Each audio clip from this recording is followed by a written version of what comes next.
The grand dining hall of the Carlisle estate was a room designed to make people feel small, with its towering vaulted ceilings, ancient tapestries, and the 20-foot span of polished mahogany that dominated the center. It was a place built for power, not warmth. Tonight the temperature in the room felt entirely like ice. Seraphina sat at the far end of the massive table. The shadows from the flickering candelabras seemed to gather around her, swallowing the faded gray cashmere of her sweater. She looked down at the silver cloche covering her plate. Underneath it, a prime cut of beef sat untouched, the rich sauce having long since congealed into a cold, unappetizing glaze. She had asked the chef to prepare it specifically for him. She had sat in this exact chair at 7 o'clock. It was now past 10. At the opposite end of the mahogany expanse, a very different scene was playing out. Warm light seemed to concentrate entirely on that side of the room. Sebastian Vane, the Duke of Carlisle, sat comfortably in the high-backed master's chair. His dark brown eyes, usually so calculating and cold, were softened by the amber glow of the whiskey in his crystal glass. He was not alone. Elena Rostova leaned against the edge of the table,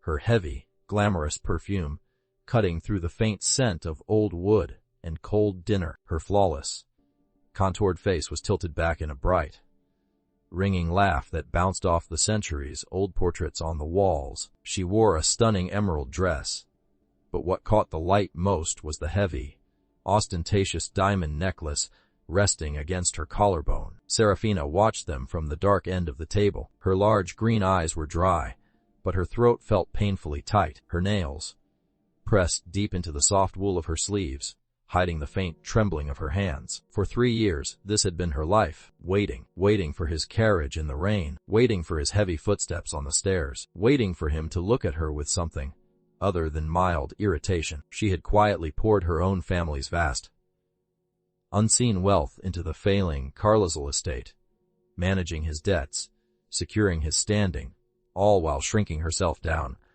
so she would never eclipse his pride. She thought her loyalty would earn his respect. She thought endurance was the same thing as love. Sebastian, darling. Elena's voice sliced through the quiet, drawing Seraphina back to the agonizing present. We need to finalize the arrangements for the annual aristocrat banquet next month. The committee sent over the seating chart today. Elena reached into a sleek leather portfolio resting on the dining table. She pulled out a heavy velvet-backed board. It was the master seating plan, elegantly designed with small, gold, embossed name cards pinned to a diagram of the Royal Hotel's grand ballroom. Sebastian took a slow sip of his whiskey. He did not look down the table at his wife. He kept his gaze entirely on Elena. I trust your judgment, Elena. You always know how to handle the social aesthetics. Well, there is one glaring issue, Elena said, her voice dropping to a theatrical, conspiring whisper that was still perfectly loud enough to carry down the 20 feet of wood. She slid the velvet board onto the table, right next to Sebastian's crystal glass. She then retrieved a heavy fountain pen from her bag. She uncapped it, revealing a sharp gold nib. The head table. Elena sighed, tapping the pen against her chin. They have you seated next to the Duchess. Seraphina stopped breathing. Her hands froze in her lap. It simply does not make sense, Elena continued, a cruel little smile playing on her lips. I am the one coordinating the investors. I am the one hosting the after-party. Having her sit in the primary seat beside you, it sends the wrong message to the press. It makes you look terribly outdated, Sebastian. Seraphina stared at her husband. Her heart hammered a frantic, painful rhythm against her ribs. Say something, she pleaded in the silence of her own mind. Tell her to put the pen down. Tell her I am your wife. Just this once, protect my name. Sebastian swirled his glass. The ice clinked gently against the crystal. He looked at the velvet board, then up at Elena. His long aristocratic face showed no conflict, no guilt, only a lazy kind of amusement. Fix it, then, he murmured. Seraphina felt the floor drop out from beneath her. The air in the room vanished. Elena's smile widened. She pressed the fountain pen down onto the gold, embossed card that read, Seraphina Thorne, Duchess of Carlisle. The red ink flowed fast and heavy. Scratch. The sound of the nib tearing into the thick paper echoed in the silent hall. It was a violent, jagged line of red ink, striking right through Seraphina's title, striking through her identity, striking through her existence in this house. Elena did not stop there. With elegant, sweeping strokes. She wrote her own name in bright, dripping red right above the crossed-out letters. "There," Elena said, admiring her work. "That looks much more appropriate for the future of the Carlisle Empire, don't you think?"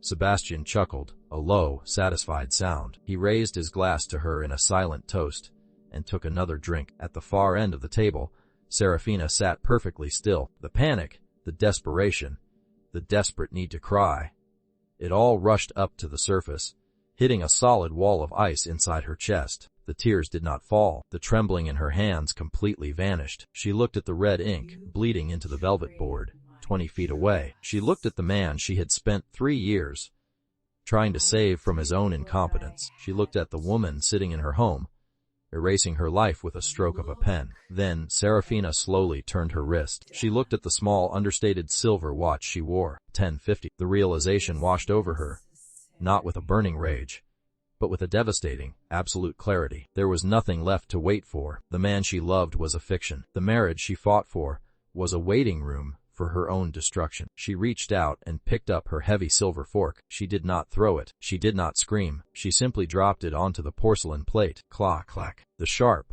metallic sound cut through the vast room like a gunshot. At the head of the table, Sebastian's hand paused on his whiskey glass. Elena stopped smiling. Both of them turned to look down the long expanse of mahogany. Seraphina pushed her chair back. The wood scraped loudly against the marble floor. She stood up, her small frame no longer looking lost in the gray sweater, but rigidly, terrifyingly straight. She did not look at them. She did not say a single word. She turned her back on the dining table, walked out of the heavy double doors, and let the silence of the massive house close in behind her. She had stopped waiting. The heavy oak door of the master bedroom clicked shut, sealing out the faint, echoing sound of laughter from downstairs. Seraphina stood in the center of the dark room. She did not reach for the light switch. The moonlight spilling through the tall, arched windows painted the floor in cold, silver geometric shapes. She walked over to the grand mirror above the vanity and stared at her reflection. The gray cashmere sweater absorbed the shadows, making her look almost translucent, like a ghost haunting a house she used to own. She touched the soft fabric of the sleeve, and a bitter memory surfaced, sharp and uninvited. 3 years ago, she had worn a similar, unassuming gray sweater. It was the day she sat in the private, soundproofed executive office of the Royal Bank in central London. Sebastian's empire, Westford Holdings, had been hours away from a catastrophic default. The bank was ready to seize everything: this estate, his assets, his titles, reputation. Sebastian had paced the halls outside, sweating, cursing his previous financial managers, completely unaware that his quiet, useless wife was inside the boardroom. He did not know that she was the primary beneficiary of the Thorne family trust, a fortune so old and carefully hidden that it operated above the daily noise of high society. She had signed the massive, anonymous bailout documents that day. She restructured his debt, secured his credit, and mobilized her private network of elite investors to support him. She did it silently, burying her name behind corporate proxies to protect his fragile, aristocratic ego. When Sebastian was told a silent backer had saved him, he had walked into the grand foyer of this very house, poured himself a whiskey, and declared that his natural brilliance and the vain family name had finally been recognized by the market. Seraphina had just smiled softly from the corner of the room, happy simply because he was happy. She had bought his survival, and in return, he had allowed another woman to cross her name out with red ink. Seraphina let her hand drop from the gray sleeve. The ghost in the mirror vanished, replaced by a woman whose eyes were suddenly as hard as cut emeralds. She walked to the heavy mahogany wardrobe. She bypassed the silk evening gowns Sebastian had his assistant order for her, gowns she was never invited to wear. She reached into the back and pulled out a single, structured leather suitcase. It was the same one she had brought with her on her wedding day. Her movements were methodic, precise, and completely devoid of panic. She folded a few simple dresses, her essential documents, and her own private bank ledgers. She left the extravagant jewelry in the velvet, lined safe. She left the expensive perfumes on the vanity. She packed only what belonged to Seraphina Thorne, nothing that belonged to the Duchess of Carlas. The physical act of packing took less than 15 minutes. When she snapped the brass locks of the suitcase shut, the sound was finite. She picked up the leather handle. It was not heavy. Seraphina walked out of the bedroom and descended the grand staircase. The house was entirely silent now. Sebastian and Elena had likely retired to the drawing room, or perhaps a guest suite, drinking the expensive vintage champagne that Seraphina had personally curated for the cellar. She walked back into the grand dining hall. The candles had burned down to stubs, casting long,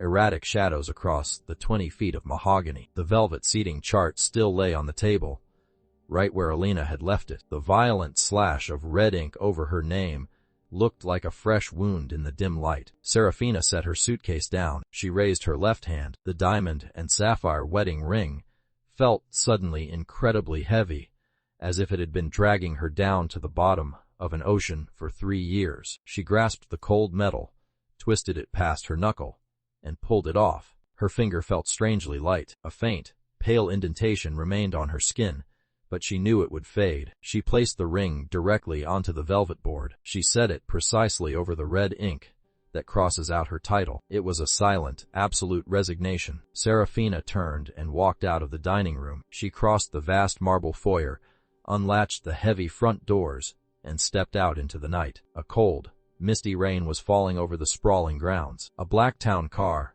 summoned by a quiet phone call from her bedroom, idled near the wrought iron gates, its headlights cutting through the fog. She did not look back at the towering stone facade of the Carlsel estate. She got into the back seat. The door closed with a heavy thud, and the car slipped away into the darkness. Oh!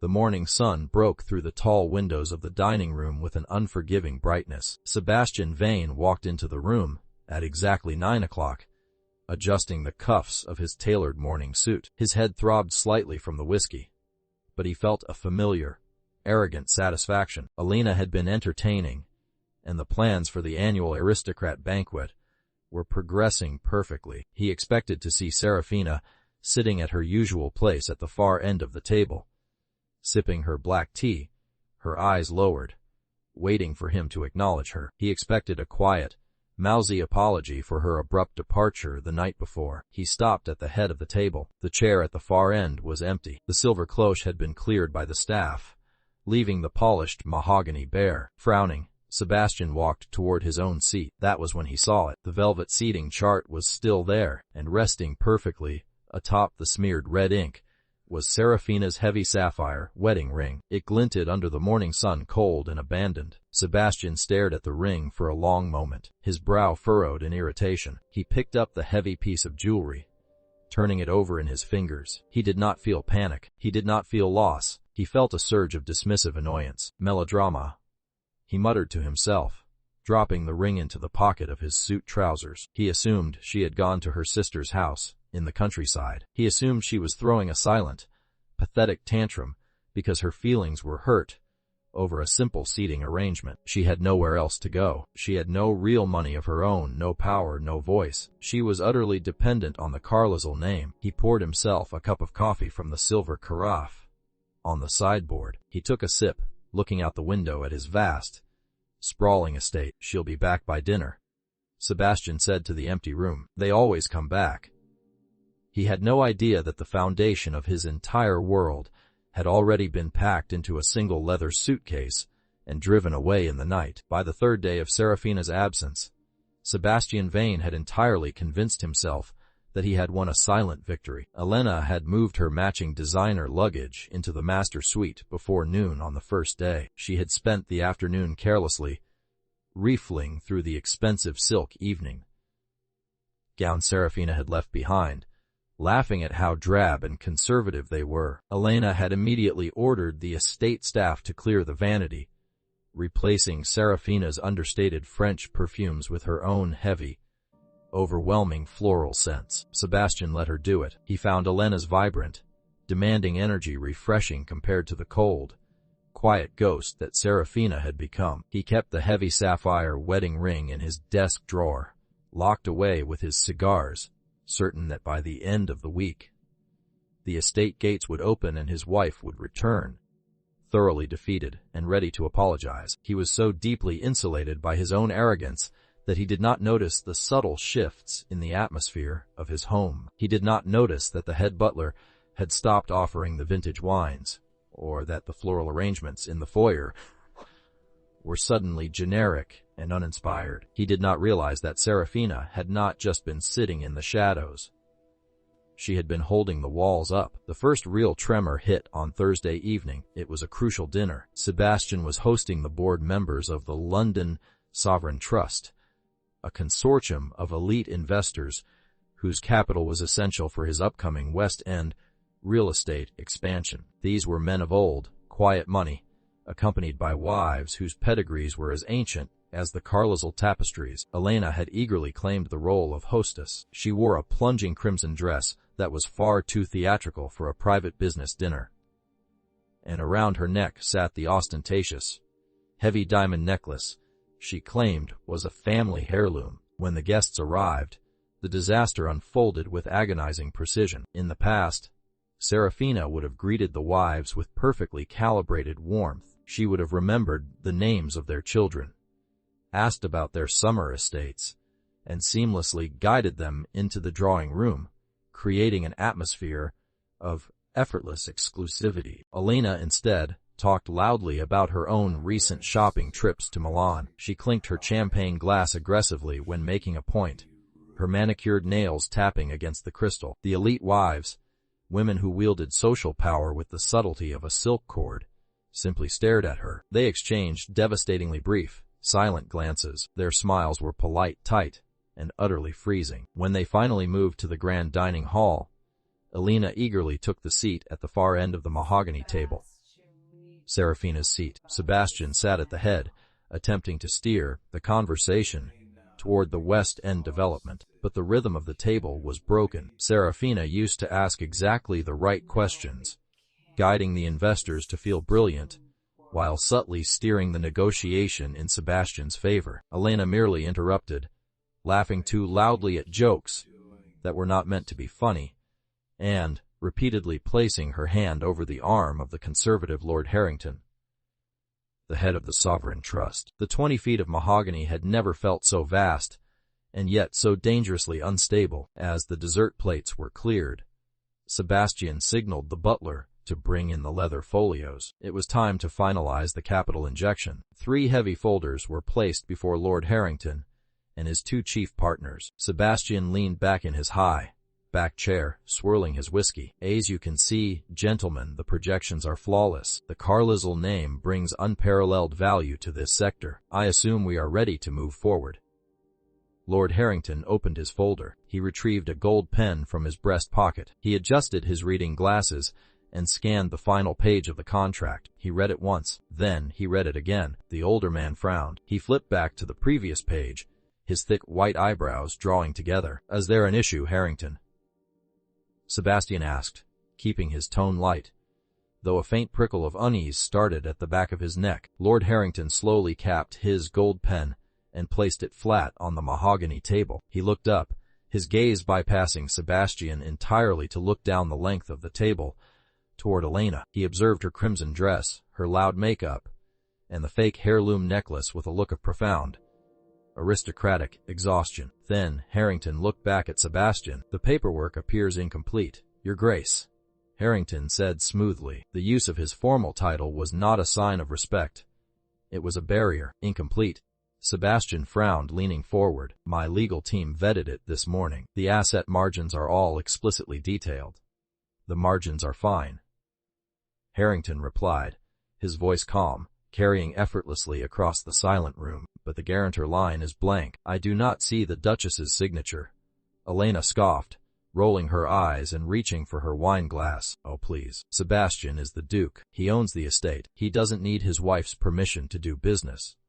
The room went dead silent. The elite wives stopped breathing. The 2 other investors stared at their plates. The sheer vulgarity of a mistress speaking on legal estate matters in public was a social crime they had never witnessed.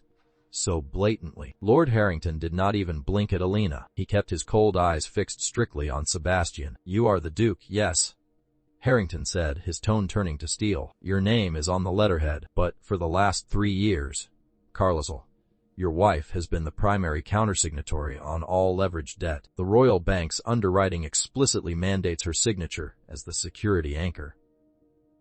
Sebastian felt the blood drain from his face. "That is merely a bureaucratic formality. Seraphina is indisposed. She is visiting family in the country. My signature is sufficient. It is not a formality." Harrington countered, his voice dropping an octave, losing any trace of polite dinner conversation. "Your title opens the door, but it is your wife's quiet assurance and her flawless relationship with the Royal Bank proxies that keeps the roof from caving in on your empire. The market trusts her composure, Carlisle, not your arrogance."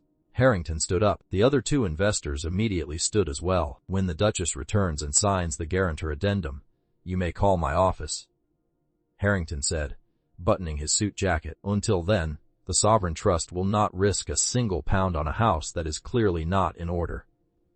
Sebastian sat frozen in his chair. He watched as the most powerful men in London turned their backs and walked out of the grand dining hall, their wives gliding silently behind them, entirely ignoring Alina. The heavy double doors closed with a resounding thud. Sebastian stared down the 20 feet of polished wood. Alina was sitting in Seraphina's chair, looking flustered and indignant. But for the first time, Sebastian did not see a vibrant, entertaining woman. He saw a liability, and as the cold reality of the unsigned contracts sat on the table, the first true spike of panic finally pierced his chest. He looked at the empty space next to Alina's plate, remembering the velvet seating chart. Seraphina had not gone to the country to pout. She had taken the foundation of his world with her. The collapse of the Carlisle Empire did not happen with a dramatic explosion. It happened like the draining of a massive, silent ocean, leaving Sebastian Vane stranded on the dry, jagged rocks of his own arrogance. By Friday afternoon, the social boycott was absolute. Alina had spent the morning aggressively planning a lavish weekend luncheon, determined to prove that she was the new, vibrant center of London's high society. She had the estate staff deliver 22 heavy, gold, embossed invitations to the wives of the Sovereign Trust and the old aristocratic families. Within exactly 2 hours, all 22 invitations were returned. There were no polite excuses of prior engagements or sudden illnesses. They were simply sent back by couriers, unopened, with the Carlisle wax seals broken and the envelopes crossed out. Alina paced the grand parlor, her heavy fake diamond necklace catching the afternoon light as she threw a crystal vase against the stone fireplace. It shattered into 100 glittering pieces. "Jailous, irrelevant old women," Alina shrieked, her perfectly contoured face contorted with rage. "They are terrified of me! Sebastian!" "You must call Harrington. Demand that his wife attends." "You are the Duke?" Sebastian did not answer her. He sat behind his massive mahogany desk in the adjoining study, the heavy oak doors left slightly ajar. He was not looking at Alina. He was staring at the blinking red light of his private fax machine. Since 8 o'clock that morning, the machine had not stopped printing. Notice of immediate debt recall, margin freeze on credit facilities. Every single financial institution that had kept Westford Holdings afloat for the last 3 years was systematically cutting the cord, and every single notice cited the exact same obscure legal clause F, change in primary guarantor status. "Sebastian, are you listening to me?" Alina demanded, marching into the study, her high heels clicking sharply against the hardwood floor. "Get out," Sebastian said. His voice was not a shout. It was a hollow, terrifyingly quiet rasp. Alina stopped, her eyes narrowing. "Excuse me."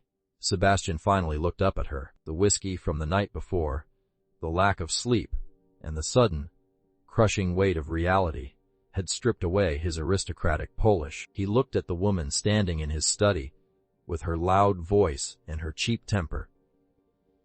And then he looked at the velvet seating chart he had brought into the room, where the violent slash of red ink covered his wife's name. "I said, get out of my study, Alina," he repeated, his eyes dark and empty, "before I have security escort you to the guest wing." Alina opened her mouth to argue, saw the genuine danger in his expression, and sharply turned on her heel, slamming the heavy oak doors behind her. The silence that followed was broken only by the intercom buzzing on his desk. "Your Grace."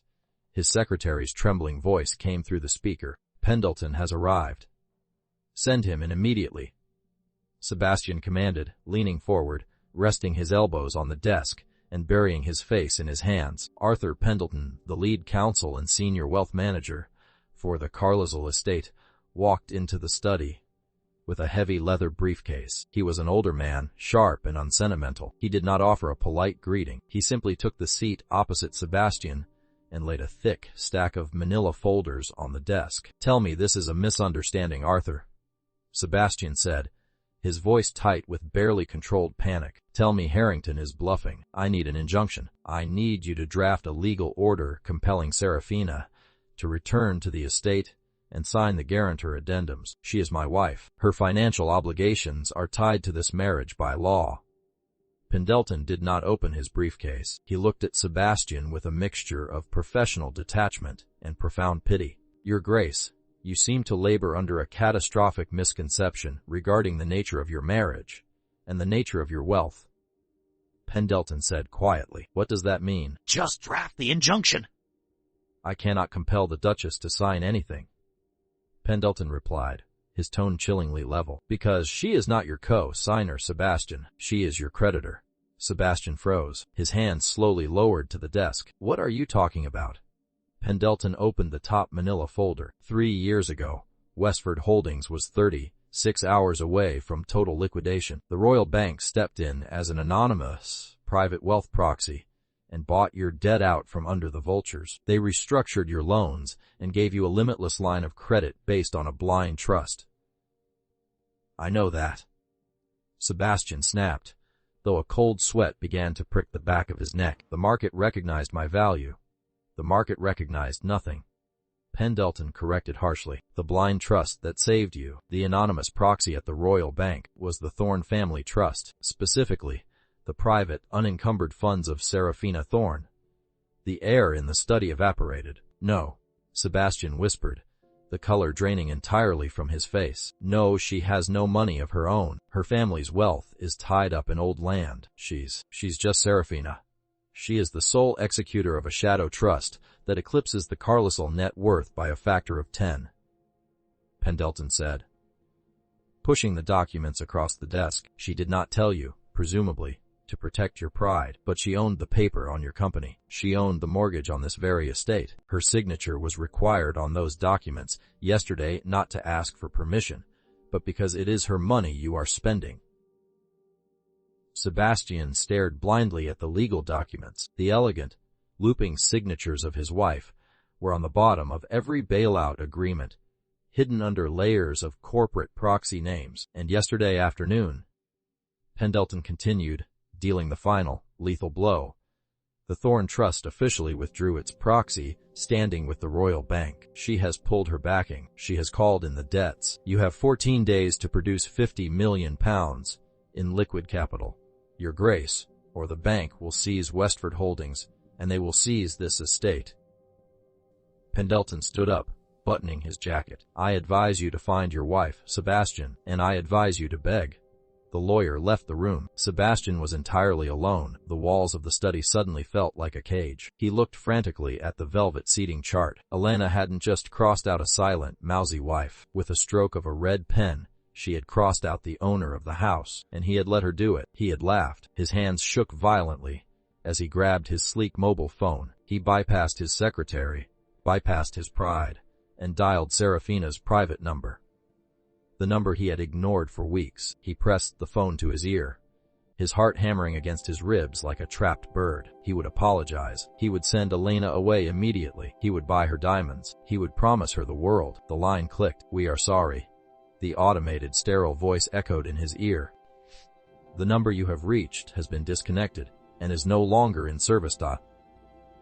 Sebastian let the phone slip from his fingers. It clattered onto the mahogany desk. He stared at the empty doorway, the absolute, terrifying reality finally locking around his throat. She was gone, and she had taken his world with her. High above the chaotic hum of central London, the executive suite of the Royal Bank was a sanctuary of glass, steel, and absolute silence. It was a very different kind of silence than the one that haunted the grand dining hall of the Carlisle estate. That silence had been heavy, suffocating, built on neglect and endurance. This silence was expensive. It was the sound of untouchable authority. Seraphina Thorne stood by the floor-to-ceiling windows, looking out over the sprawling gray skyline. The faded, oversized gray cashmere sweater was gone. In its place, she wore a sharply tailored navy blue suit. The structured shoulders and the immaculate cut of the fabric made her look taller, commanding and dangerously composed. Her short black bob was sleek,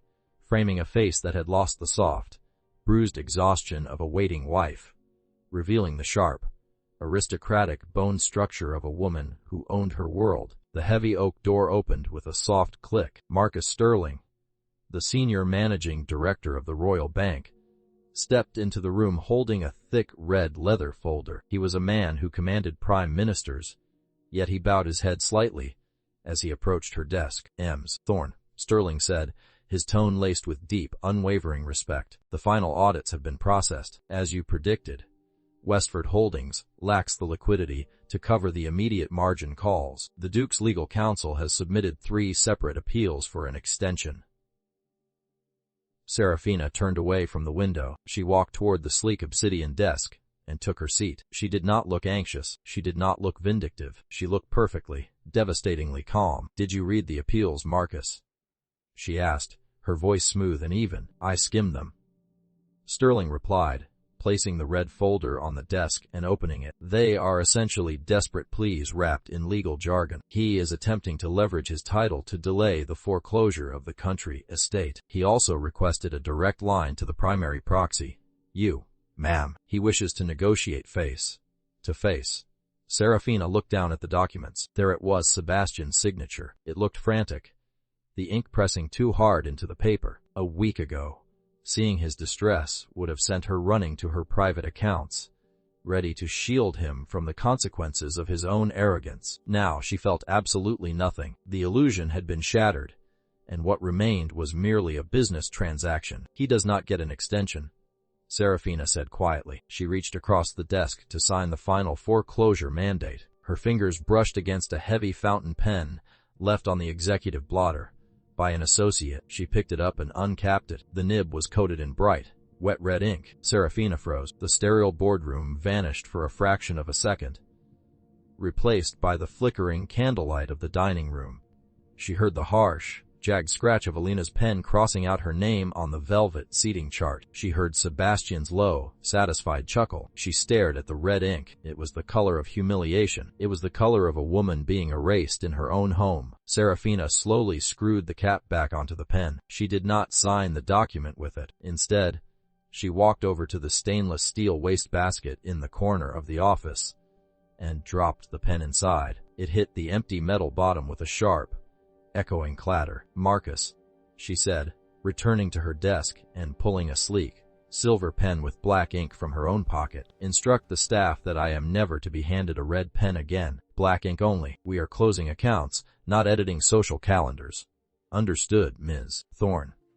With 3 smooth, elegant strokes of black ink, Seraphina signed the mandate that effectively authorized the seizure of the Carlisle estate. "And regarding his request for a face-to-face meeting?" Sterling asked, taking the signed folder. Seraphina looked back out at the London skyline. The annual aristocrat banquet was tomorrow night. It was the absolute pinnacle of high society, the exact event Alina had been so desperate to control. "Tell the Duke that the proxy will grant him exactly 5 minutes of their time," Seraphina said, a chilling composure settling over her features. "Tell him the meeting will take place at the Royal Hotel tomorrow evening. During the banquet, he is to bring his ledgers and his pride. If he fails to convince the proxy, the locks on his estate will be changed by midnight." Miles away, the Carlisle estate was descending into a cold, rapid decay. Sebastian stood in the grand foyer, his tie undone, his tailored shirt wrinkled. The house felt massive, hollow, and freezing. 3 of the senior staff had resigned that morning, quietly citing unpaid wages and the intolerable behavior of the Nulu of the house. "Sebastian, this is entirely unacceptable." Elena's shrill voice echoed down the marble staircase. She descended, clutching a garment bag, her face flushed with anger. The seamstress just called. She refused to deliver my gown for the banquet tomorrow. She claims her accounting department put a freeze on our accounts. You must fix this immediately. I cannot attend the most important gala of the year in last season's silk. Sebastian slowly turned to look at her. The heavy fake diamond necklace she wore around her neck suddenly looked exactly like what it was: cheap, tacky glass. She had no idea the house was burning down around them. She only cared about her reflection in the flames. Wear whatever you want, Elena, he muttered, rubbing his temples. It does not matter. Before she could scream again, the heavy brass knocker on the front doors sounded. Sebastian pushed past her and opened it himself. A courier in a sleek black uniform stood on the porch, rain dripping from his umbrella. He held out a thick, black envelope sealed with the silver crest of the royal bank. Sebastian snatched it, tearing the heavy paper open with trembling hands. It was a single sheet of watermarked paper, a formal ultimatum. The primary proxy of the Thorn Trust acknowledges your request for an audience. You are granted 5 minutes at the annual aristocrat banquet at the Royal Hotel tomorrow evening. You will present your case for the estate. Fail to impress the proxy, and the foreclosure will be executed at midnight. Sebastian let out a ragged breath, his hands gripping the letter. A lifeline. It was a brutal, humiliating lifeline, but it was a chance. He would put on his finest tuxedo. He would use his title, his charm, and his aristocratic weight. He would beg this anonymous proxy if he had to. He would do whatever it took to save his home. He looked at the empty space by the door where Seraphina used to leave her small umbrella. A sudden, sharp ache hit his chest, but he forced it down. He was going to the banquet to save his life. He had no idea he was walking straight to his own execution. The heavy silence of the Carlisle estate had been replaced by a frantic, suffocating tension. Sebastian Vane stood before the full-length mirror in his dressing room, aggressively adjusting the silk bow tie of his midnight blue, bespoke tuxedo. His hands, usually so steady, betrayed a slight tremor. He glanced down at the gold pocket watch resting on his dresser. 8 o'clock. The annual aristocrat banquet began in exactly 1 hour. His 5-minute audience with the anonymous proxy from the royal bank was the only thing standing between him and absolute ruin. Sebastian, tell the driver to pull the car around. We are going to be late, and I want to make an entrance. Elena swept into the dressing room without knocking. Sebastian closed his eyes for a fraction of a second, fighting the urge to throw his crystal whiskey glass at the wall. He turned around and felt his stomach drop. Elena was wearing a plunging, overly embellished gold sequin gown that looked entirely appropriate for a nightclub and completely offensive for a high society charity banquet. But the true disaster rested against her collarbone. She was wearing the heavy, ostentatious diamond necklace she constantly bragged about. Under the harsh, bright lights of the dressing room, the truth was brutally obvious. The stones did not catch the light with the deep, fiery brilliance of real diamonds. They glared with the shallow, glassy shine of cubic zirconia. It was a cheap, vulgar fake. Elena, Sebastian said, his voice tight with suppressed panic. Take the necklace off. It is too much. Excuse me. Elena bristled, her hands flying to her throat. It is a Rostova family heirloom. I am wearing it. I need them to know that I belong at the head table tonight. You are not sitting at the head table, Sebastian snapped, his patience finally snapping. We are walking into a room filled with the oldest money in Europe. They have appraiser's eyes. You are wearing glass, Elena. Take it off before you embarrass us both. Elena's face twisted in fury. You are just nervous because your little financial problems are making you feel weak. If you were a real duke, you wouldn't care what they thought. She spun on her heel and stormed out of the room. I am wearing it. And you are going to escort me in like a man. Sebastian stared at the empty doorway. The sheer vulgarity of her parting words echoed in his ears. He looked at his own reflection, realizing how profoundly he had degraded his own life. He had traded a woman who quietly moved mountains for him for a woman who threw tantrums over fake jewelry. The VIP lounge of the Royal Hotel was a masterpiece of gilded mirrors, crystal chandeliers, and muted, dangerous conversations. This was where the elite gathered for champagne before the grand ballroom doors opened. When Sebastian and Elena entered, the subtle hum of conversation did not stop. It merely shifted in tone, dropping into a collective, chilling whisper. Sebastian immediately felt the temperature drop. In the past, his arrival with Seraphina would have been met with warm greetings from the senior peers. Seraphina would have effortlessly glided into the center of the room, her understated elegance disarming any hostility, her quiet grace securing their status. Elena, however, gripped his arm like a vice and marched directly toward a cluster of women standing near the champagne tower. At the center of the group was Lady Harrington, the formidable wife of the Sovereign Trust's chairman. Lady Harrington? How lovely to see you.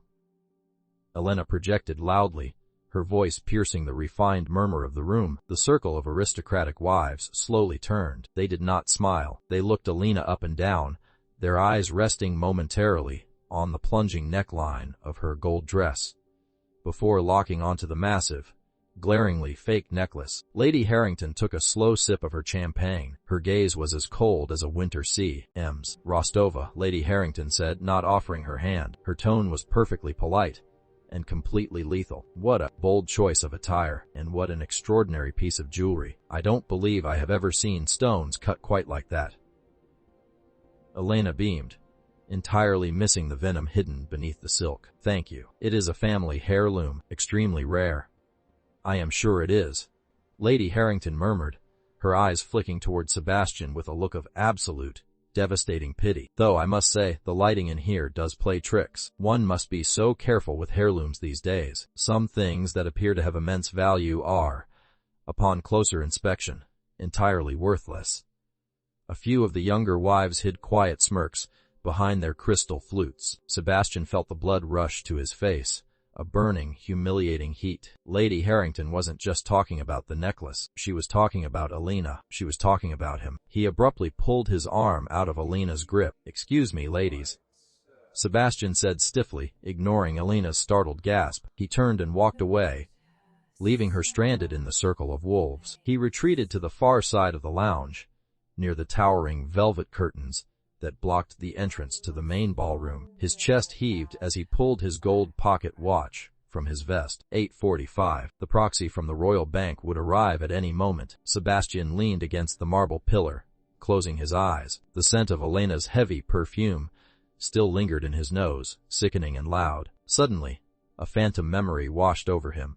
The faint, clean scent of white tea and bergamot, Seraphina's scent. He remembered her standing in this very room a year ago, wearing a simple, breathtaking navy silk gown, effortlessly speaking French to the Belgian ambassador, while Sebastian secured a crucial trade deal. He had never thanked her for it. He had just assumed she belonged in his shadow. Now, standing in the cold glare of his ruined reputation, he realized the terrifying truth. He was the one who had been living in her shadow all along. A sudden shift in the atmosphere pulled Sebastian from his thoughts. The low hum of the VIP lounge abruptly died. It was not a gradual quieting. It was an instant, collective holding of breath. The string quartet in the corner stopped playing mid-note. Sebastian opened his eyes and straightened his posture. The heavy oak doors at the entrance of the lounge were swinging open, flanked by the hotel's senior security team. The proxy had arrived. Sebastian wiped his sweaty palms against the sides of his trousers. He plastered a desperate, aristocratic smile onto his face and stepped forward, ready to beg a stranger for his life. The heavy oak and brass doors of the VIP lounge swung open. The two massive security guards stepped back, lowering their heads in a synchronized gesture of absolute deference. Sebastian Vane held his breath, his hands clutching a crystal glass of whiskey he had snatched from a passing waiter's tray just moments before. He braced himself, expecting an aging, stern-faced banker in a bespoke charcoal suit. He had his opening line prepared. He had his apologies, his financial projections, and his aristocratic charm ready to deploy. A sleek silver stiletto stepped over the marble threshold. The woman who walked into the room did not hesitate. She did not pause to gauge the crowd, nor did she look for permission to enter. She simply arrived, and the entire atmosphere of the room warped around her gravity. She wore a breathtaking off-the-shoulder gown of pure white silk. It was a masterpiece of haute couture, draping across her slender frame like liquid moonlight, flawless and unyielding. Her black bob was styled with razor-sharp precision, framing a face that was stunningly pale and entirely devoid of mercy. Resting against her delicate collarbones was a thick choker of emerald, cut diamonds. They caught the light of the massive chandeliers and threw it back in blinding, fiery flashes of pure, unmistakable authenticity. It was a display of wealth so old and so profound that it made the gold leaf walls of the Royal Hotel look cheap. Sebastian's brain stalled. The carefully constructed speech in his head dissolved into white noise. It was Seraphina, but it was not the quiet, fading ghost who wore oversized gray sweaters and sat in the shadows of his dining room. It was not the mousy woman who waited up for him with cold dinners. This woman possessed an expensive, devastating stillness. She was radiant. She was terrifying. Sebastian's fingers went numb. The heavy crystal whiskey glass slipped from his grip. Smash. The glass shattered against the marble floor, amber liquid and jagged crystal exploding outward. The sound was violently loud in the dead, silent room, a perfect, agonizing echo of the silver fork Seraphina had dropped onto her plate just 4 days ago. Seraphina did not flinch at the sound. She did not even blink. The aristocratic crowd, however, reacted instantly. The whispers did not resume. Instead, a physical wave of realization swept through the room. Lord Harrington, the formidable chairman of the Sovereign Trust, immediately set his champagne glass down and stood at absolute attention. His wife, Lady Harrington, the woman who had practically shredded Alina alive just 10 minutes prior, stepped forward. Lady Harrington did not sneer. She did not whisper. She sank into a smooth, deeply respectful curtsy. "Thorne," Lady Harrington said, her voice carrying clearly through the frozen lounge. She did not use the title Duchess. She used the name that truly held power. "It is an absolute honor to see you return to the city." Seraphina offered a faint, elegant inclination of her head. "Thank you, Beatrice. The trust looks well." The room parted like the Red Sea. The oldest, wealthiest families in Europe stepped aside, clearing a wide, unobstructed path for her. They lowered their eyes, offering polite nods and quiet murmurs of extreme respect. Sebastian stood rooted to the floor, the broken glass pooling around his polished shoes. His heart hammered a frantic, sickening rhythm against his ribs. The proxy, the anonymous backer who held the mortgage to his estate, the debt of his companies, and the very survival of his name. It was her. It had always been her. What is she doing here? Elena's shrill, panicked voice shattered the elegant silence. She pushed her way to the front of the crowd, her face flushed with ugly, desperate rage. Her gold sequin dress looked garish in the presence of Seraphina's white silk. The fake diamonds around Elena's neck seemed to literally dull in the proximity of the real, blinding stones resting against Seraphina's throat. "Security!" Elena screeched, pointing a trembling finger at Seraphina. "Sebastian, tell them to remove her! She isn't on the guest list! She doesn't belong here!" The entire VIP lounge stared at Elena, as if she had just lost her mind. Lord Harrington looked at Sebastian with an expression of such profound disgust that Sebastian felt his stomach heave. Seraphina finally stopped walking. She was standing exactly 5 feet away from Sebastian and Elena. She turned her large green eyes toward Elena. There was no anger in her gaze. There was no jealousy, no vindictiveness. There was only the cold, clinical observation of someone looking at an insect on a windowpane. Seraphina did not speak to Elena. She simply looked at the fake diamond necklace, allowing the silence to stretch for 3 agonizing seconds. It was a silence that confirmed everything Lady Harrington had implied earlier. Elena's hand flew to her throat, her face burning a violent, humiliated crimson as the realization hit her. She shrank back, the loud, demanding mistress suddenly realizing she was nothing but a cheap impostor standing in a room of kings. Then Seraphina's gaze shifted to Sebastian. The air left his lungs. He opened his mouth. He wanted to say her name. He wanted to apologize for the seating chart, for the years of neglect, for the sheer, monumental stupidity of his arrogance. "Seraphina," he managed to choke out, his voice barely a whisper. She did not acknowledge him. Her expression remained a mask of flawless, untouchable ice. She broke eye contact, turning her head back toward the massive double doors of the grand ballroom, which were now being pulled open by the hotel staff. Seraphina walked right past him. The faint, crisp scent of bergamot and white tea washed over Sebastian, carrying the ghost of a marriage he had murdered with his own bare hands. He watched, paralyzed, As his wife glided into the grand ballroom, she did not walk toward the seats reserved for the dukes and duchesses. She bypassed them entirely. Seraphina walked to the very center of the raised head table, to the single high-backed chair reserved for the guest of honor, the chair reserved for the entity that funded the entire aristocratic ecosystem. She took her seat. She looked out over the empty ballroom, and then she looked at her silver watch. Sebastian felt a cold sweat break out across his back. His 5 minutes had started, and he had to walk across a room of his peers, dragging his humiliated mistress and his shattered pride, to beg the woman he had thrown away to let him keep his home. The grand ballroom of the Royal Hotel was a cavern of gold leaf, crystal, and unforgiving judgment. 400 of the wealthiest individuals in the world had taken their seats, yet the room was trapped in a suffocating, breathless silence. At the head table, elevated above the rest of the room, sat Seraphina Thorne. Sebastian Vane began the long walk down the center aisle. Every step felt like wading through deep, freezing water. He remembered the 20 feet of mahogany dining table that had separated them just 4 nights ago. Back then, he had felt like a king watching a ghost. Now, traversing the expanse of the ballroom, he felt like a condemned man walking toward the executioner. Elena trailed a few steps behind him, her gold sequin dress rustling loudly in the quiet room. She was clinging to the last shreds of her delusional pride, trying to keep her chin high.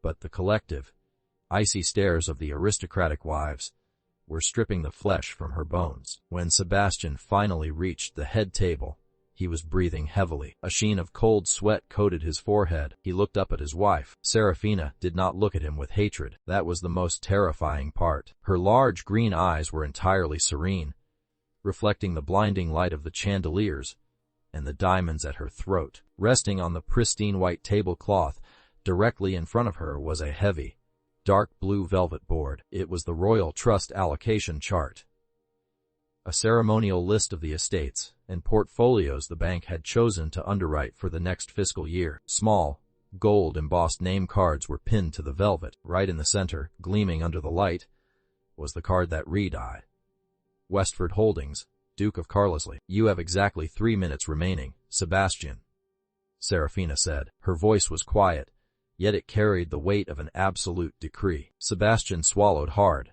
his throat dry like sandpaper. He placed his hands on the edge of the table. They were shaking. Seraphina, please, he began, his aristocratic accent cracking. I know I have been a fool, a blind, arrogant fool, but the estate, it has been in my family for 400 years. You know every stone of that house. You saved it once. I am asking, I am begging you, do not let the bank seize it. We are still married. We can fix this. Before Seraphina could answer, Elena stepped forward, her face twisted in a mixture of fear and stubborn outrage. Sebastian, stop it, Elena hissed, grabbing his arm. Do not beg her. She is just trying to humiliate you. We don't need her money. You are the Duke of Carlisle. The sovereign trust will back us once they see reason. Seraphina slowly shifted her gaze from Sebastian to Elena. The silence in the ballroom deepened so profoundly that the faint clinking of silverware from the kitchens 2 doors down could be heard. The sovereign trust, Seraphina said, her voice smooth and chillingly polite, does not invest in liabilities, and they certainly do not associate with women who wear costume jewelry to a royal banquet. Elena gasped, her hand instinctively flying to her throat to cover the necklace. It is a Rostova heirloom. It is priceless. It is polished glass, Seraphina corrected effortlessly, not raising her voice by a single decibel. Purchased, I imagine, from a boutique in Soho. The clasp is plated brass, not platinum. The refraction of the stones is entirely shallow, much like the woman wearing it. A low, collective murmur of amusement and brutal agreement rippled through the hundreds of seated guests. The aristocratic crowd was feasting on Elena's destruction. Seraphina leaned forward slightly, the diamonds at her collarbone catching the light. You wanted my seat at the table, Elena. You took it. I hope you enjoy the view of a bankrupt estate, because that is all that is left. Elena looked around the room. She saw the sneers of the high society wives. She saw Lord Harrington looking at her with absolute disgust. She looked at Sebastian, waiting for him to defend her, to shout at Seraphina, to prove he was the powerful man She thought she had stolen, but Sebastian did not even look at her. He was staring at Seraphina with a look of abject, pleading terror. The illusion shattered. Elena let out a stifled, humiliating sob, turned on her heel, and ran. The heavy oak doors of the ballroom opened, and she fled into the lobby, her gold sequins flashing one last time before she disappeared from the aristocratic world forever. Sebastian did not flinch as she left. He kept his eyes locked on his wife. She is gone. Seraphina, it is just us. I am so deeply sorry. Please, the estate. Seraphina looked at him. She saw the dark circles under his eyes, the ruined pride, the absolute desperation. 3 years of waiting, of shrinking, of pouring her soul into a void, all came down to this single moment. She reached into her sleek clutch resting on the table. Yesterday, she had told Marcus Sterling she would only use black ink, but there was one final debt that required a different color. Seraphina pulled out a heavy gold fountain pen. She uncapped it, revealing a sharp nib coated in bright, wet red ink. Sebastian's eyes widened in horror. He recognized the color. He recognized the gesture. The phantom sound of the dining room echoed in his ears. Seraphina moved her hand over the dark blue velvet board. She rested the nib against the gold, embossed card that read, Westford Holdings, Duke of Carlisle. You taught me a very valuable lesson at dinner the other night, Sebastian, Seraphina said, her voice dropping to a whisper that only he could hear. You taught me how easy it is to erase someone. Scratch. The sound of the red ink tearing across the thick paper was violent and loud. It was a jagged, bloody line striking directly through his title, striking through his empire, striking through his future. Seraphina capped the red pen and set it down. Foreclosure begins at midnight.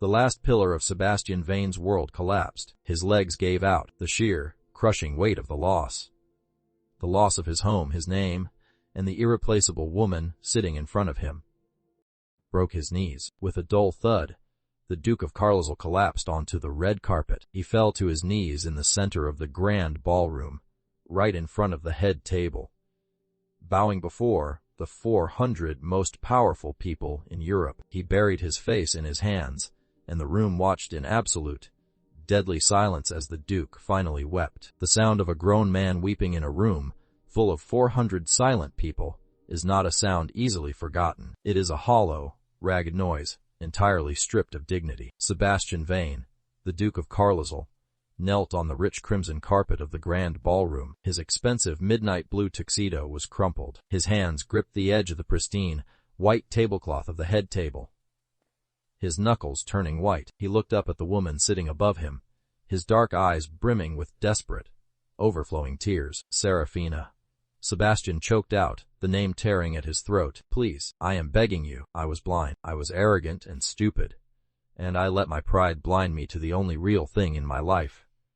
The aristocratic crowd watched in absolute, mesmerized silence. Not a single person moved to help him. Lord Harrington simply turned his head away, his expression hardening into stone. The elite society that Sebastian had worshipped his entire life was now watching his public execution, offering him nothing but cold, clinical judgment. I will change, Sebastian pleaded, his voice cracking as he reached a hand out, hovering just inches from the delicate silk of her white gown, yet terrified to actually touch her. I will sign whatever you want. I will transfer the title. I will give you everything. Just please come home. Give me one more chance to be the husband you deserve. I love you. I swear to you I love you.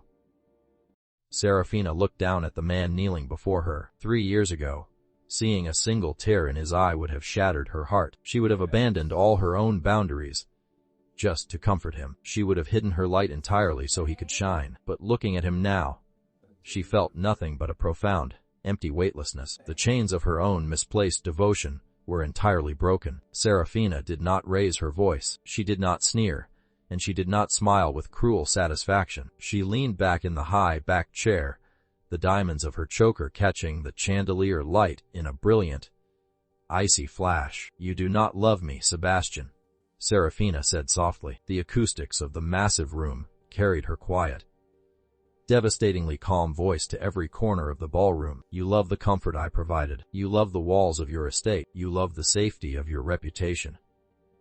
Sebastian shook his head frantically, fresh tears spilling over his cheeks. No, that isn't true. It is true, she interrupted gently, with the finality of a judge delivering a sentence. You are not crying because you broke my heart. You are crying because I stopped fixing yours. You are panicking because the invisible foundation of your life finally walked out the front door, and you realized you cannot stand on your own. She looked at the heavy red folder, resting next to the velvet seating chart. The red ink slashed across his name was dry now. It was permanent. For 3 years I sat at the far end of a 20-foot dining table. Seraphina continued, her voice remarkably steady. I waited while you drank your whiskey. I waited while you laughed with another woman. I waited while you let her cross my name out of my own home. I waited for you to see me. Sebastian let out a broken sob, dropping his forehead against the edge of the table. I see you now. I see you. Yes.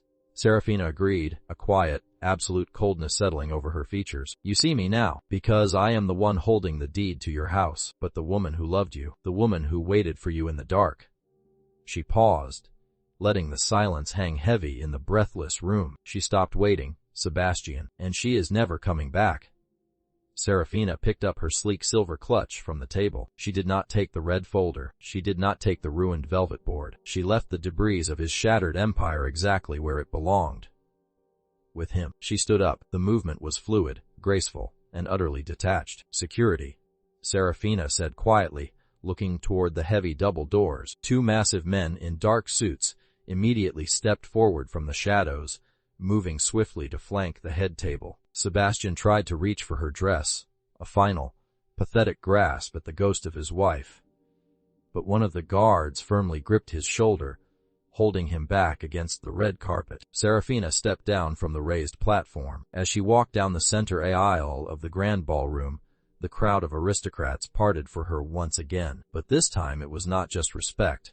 It was absolute reverence. The men bowed their heads. The women offered deep, silent curtsies. She had not just defeated a duke. She had proven that true power does not need to scream, demand, or throw tantrums. True power can destroy a dynasty with a single stroke of a pen and a quiet exit. She did not look back, not once. She did not look at the ruined man crying on the floor, nor did she look at the empty chairs left behind. The heavy oak doors opened for her, and she stepped out into the grand lobby of the Royal Hotel. The cool, crisp night air rushed in through the main entrance, carrying the scent of rain and city asphalt. It was the exact same air she had breathed 4 nights ago when she walked out of the Carlisle estate with a single leather suitcase. But now her lungs expanded fully. The crushing weight was gone. A sleek Blacktown car was idling by the curb, its engine purring softly. A chauffeur in a sharp uniform opened the rear door, bowing slightly as she approached. Seraphina stepped out into the night. The flash of a few paparazzi cameras illuminated the dark street, capturing the image of the untouchable woman in the white silk gown, her head held high, diamonds blazing against her throat. She slid into the leather seat of the car. The heavy door closed with a solid, finite thud, shutting out the noise of the world. "Where'd Ms. Thorne?" the driver asked respectfully. Seraphina leaned her head back against the soft leather, looking out the tinted window at the glittering lights of London. She was no longer a duchess. She was no longer a shadow. "Home," Seraphina said, a small, genuine smile finally touching her lips. "Take me home."